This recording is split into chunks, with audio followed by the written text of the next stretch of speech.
Bonjour à tous et à toutes, chers adhérents de BHC, Shavuot Tov. Une notion terriblement importante nous apprenons dans la paracha.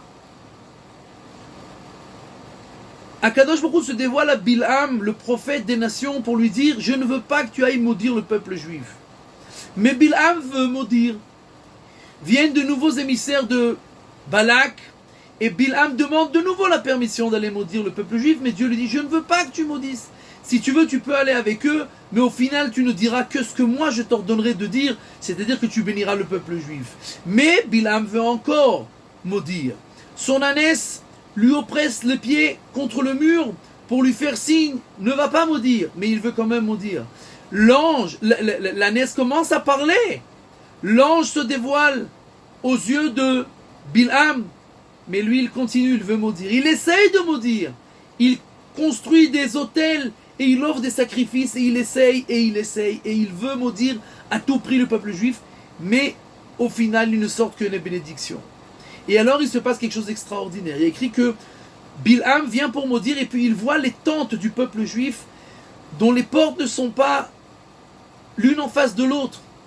Ils avaient la pudeur, ils avaient des notions et des valeurs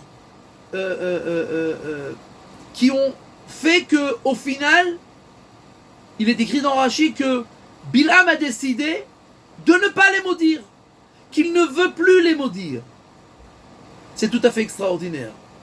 Rien ne peut influencer sur quelqu'un. Même pas Dieu qui lui parle. Même pas des miracles comme une ânesse qui commence à lui parler et lui dire « Écoute, réveille-toi ».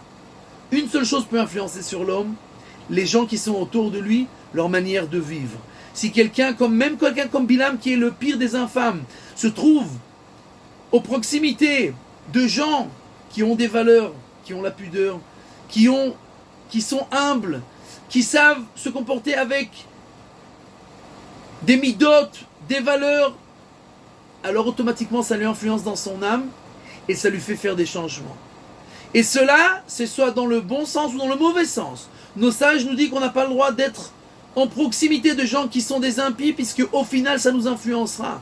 Et nous devons être tout le temps autour de gens qui sont des gens bien, puisque bien que je sois quelqu'un de très fort, on est tout le temps influencé par la manière de vivre des gens qui sont autour de nous, même si on est quelqu'un de très fort. Et bien entendu, nos enfants, qu'on ne rêve pas une seconde de penser que s'ils sont avec des mauvaises influences, alors ils sont forts, ils ont reçu de la maison, ça suffit. Rien ne suffit et rien ne peut influencer la personne, même pas entre guillemets à Kadosh Baruch Hu. La seule chose qui peut influencer la personne, c'est la manière de vivre des gens qui sont autour de lui, que ce soit du point de vue positif ou malheureusement du point de vue négatif.